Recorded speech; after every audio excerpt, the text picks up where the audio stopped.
افغانستان اور عراق کے میدانوں میں مغرب کو عسکری شکست ہو چکی، امریکہ کو شکست ہو چقی، جو کہ مغرب کا سب سے بڑا ایکسپوننٹ ہے، سب سے بڑی علامت ہے 1:2000 کا ہے. ہاں، اور یہ شکست اور یہ شکست اسی حالت میں ہوئی ہے کہ جب ہمارے پاس سائنس کی قوت نہیں ہے، ٹیکنالوجی کی قوت نہیں ہے، عسکری قوت نہیں ہے، اقتصادی قوت نہیں ہے، سیاسی قوت نہیں ہے، یہاں تک کہ ہمارے پاس اخلاقی قوت بھی نہیں ہے، اس درجے کی نہیں جس درجے کے لیے مطلوب ہے اور جس کے لیے مسلمان معروف ہیں، اور جو آپ کے اندر بھی ہونی چاہیے، میرے اندر بھی ہونی چاہیے، اور اجتماعی اعتبار سے بھی ہونی چاہیے. تو وہ شکست تو ہو گئی ہے. وہ تو ہمارا مسئلہ علوم عقلیہ پیدا کرنے کا نہیں ہے.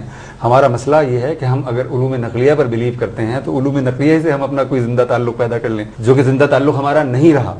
یہ ہے ہمارا مسئلہ کہ ہم اپنی ہسٹری سے جو کٹ گئے ہیں، ہم اپنی ہسٹری سے، اپنی تاریخ سے مربوط ہو جائیں، اپنی تہذیب سے مربوط ہو جائیں، اپنے دین سے مربوط ہو جائیں، اس سے رشتہ جوڑ لیا جائے تو جی تو ہم سمجھتے ہیں کہ وہ طاقت، وہ توانائی، وہ صلابت ہمارے کردار میں آ سکتی ہے. وہ زاویہ نظر ہم پیدا کر سکتے ہیں کہ جو پوری دنیا کو متغیر کر سکتا ہے. اور ہم اچھا، دوسری بات یہ ہے کہ ایک بہت ہی بڑا کام جو ظاہر ہے کہ سید سلیمان ندوی کے زمانے میں شاید نہیں ہوا تھا.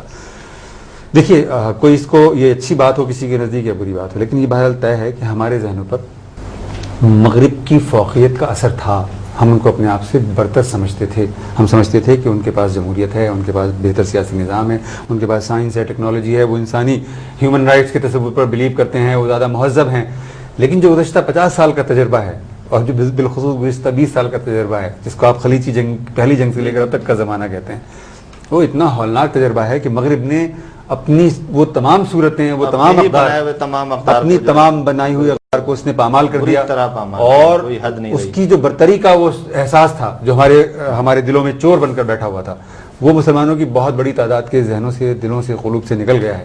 اور یہ اللہ تعالیٰ کی عنایت کے سوا اس کو کوئی نام نہیں دیا جا سکتا، کیونکہ جو مسلمان ممالک ہیں، ہماری کوششوں سے، جو مسلمان حکمران ہیں، انہوں نے تو کچھ نہیں کیا ہے. جی مظفر صاحب، یہ صحیح ہے کہ تو مسلمان کو مسلمان کر دیا طوفان مغرب نے، لیکن بات پھر ہم مغرب کی کر رہے تھے، اسلام ورسز مغرب.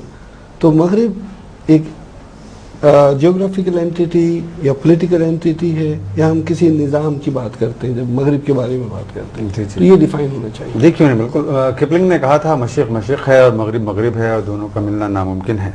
تو جب کپلنگ نے یہ بات کہی تھی تو مغرب ایک جیوگرافیکل اینٹیٹی زیادہ تھا.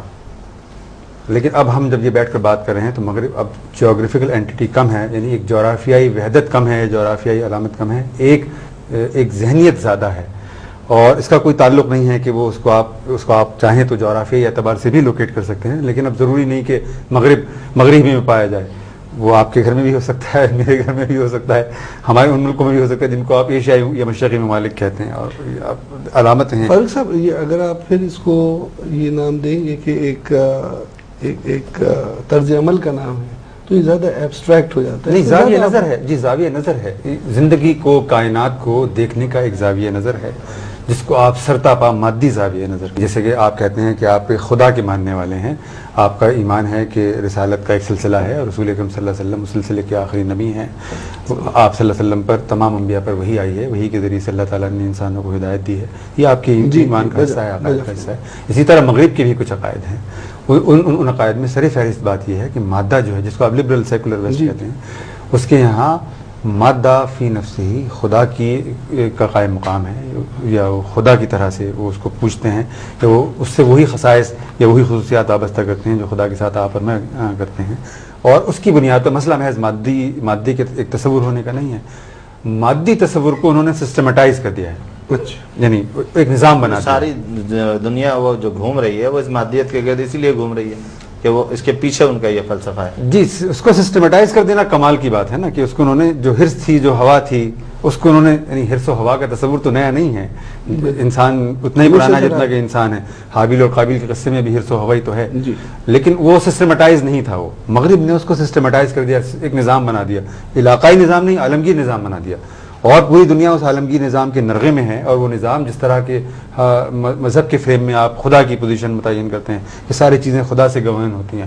کہ خدا جو ہے اس نے یہ حکم دیا، یہ ہدایت دی، اس کا یہ مطالبہ ہے، اس کا یہ تقاضا ہے، اس کی یہ ہدایت ہے، اس کی یہ رہنمائی ہے.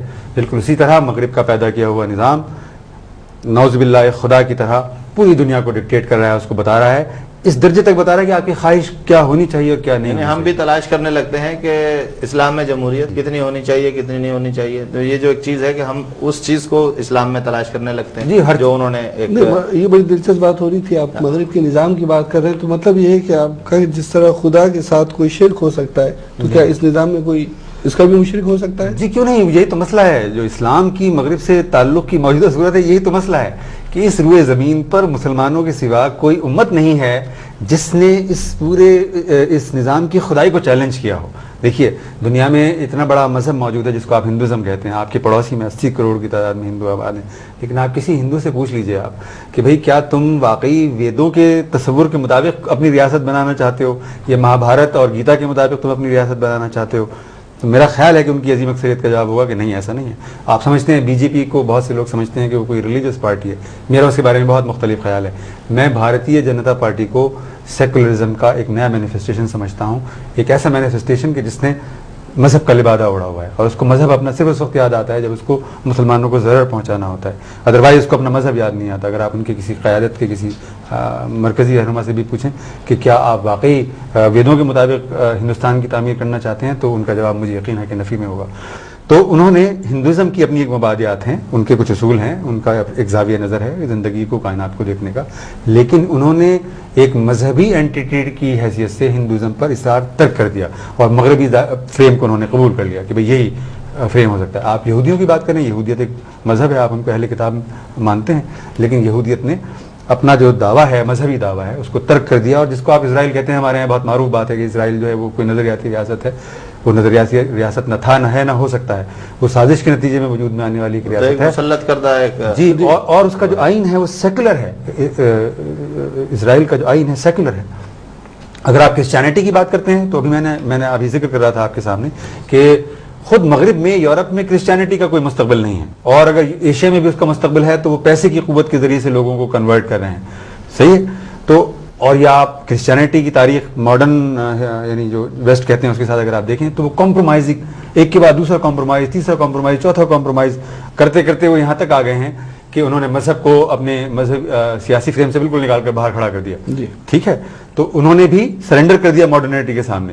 آپ بات کر رہے ہیں بدھزم کی. بدھزم ایک بڑا مذہب ہے، لیکن آپ مجھے بتائیے کہ کس دنیا کی کس ریاست میں بدھزم جو ہے اس کے اصول اور ضابطوں کو جو ہے فوقیت حاصل ہے. آپ کی گفتگو کی روشنی میں معاملہ بڑا گھمبیر ہو جاتا ہے کہ مغرب میں عیسائیت یا یہودیت یا دنیا کوئی اور مذہب اس نظام کو یا اس خدا کو چیلنج نہیں کر رہا جس خدا کے خالق وہ خود ہیں، اور جو اب ان کو اپنی مخلوق کی طرح ڈکٹیٹ کر رہا ہے وہ نظام. بالکل. تو اب وہ نظام محسوس کرتا ہے کہ اس کا ایک ہی چیلنج کرنے والا ہے وہ.